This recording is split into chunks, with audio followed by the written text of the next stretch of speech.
பாருங்கள், நேரடி நெல் விதைப்பில் மிஷின் மூலமாக சேர்த்து தூர் எப்படி கட்டியிருக்கு பாருங்கள். தூர்லாம் வந்து நல்லா தூர் கட்டியிருக்கு. இது நெல் வந்து நல்லா அடிக்கிறப்போ ஃபோர்ஸில் போய் நெல் மண்ணில் பதிஞ்சிரும். நெல் ஃப்ரெஷ்ஷாக போய் மண்ணில் பதிஞ்சதுனால இது வந்து நல்லா தூர் கட்டும். வேர் வந்து நீங்கள் கையால் விதைக்கிறதுல வந்து வேர் வந்து மேலே தெரியும். இந்த நெல்லில் இதில் வேர் நல்லா தெரியவே தெரியாது.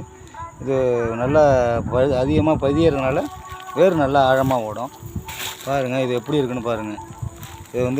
இது வந்து சரியாக பாதிப்பு கவனிப்பு இல்லாமல் நல்லா 30 நாள் களைக்கொல்லி அடித்து மழையால் ஒன்றும் முடியாமல் அப்படி இருந்துமே கூட இந்த நெல் நல்லா இருக்குது.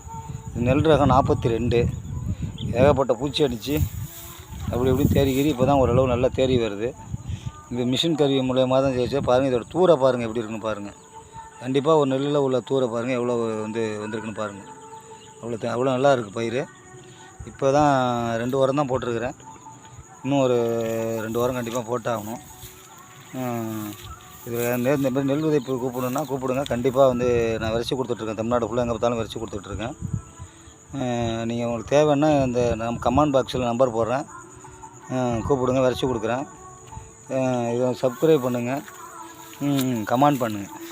இது பயிர் எப்படி இருக்குன்னு பார்த்து கமெண்ட் பண்ணுங்கள். இதில் என்ன குறை இருக்குங்கிறத நீங்கள் தெரியுங்க.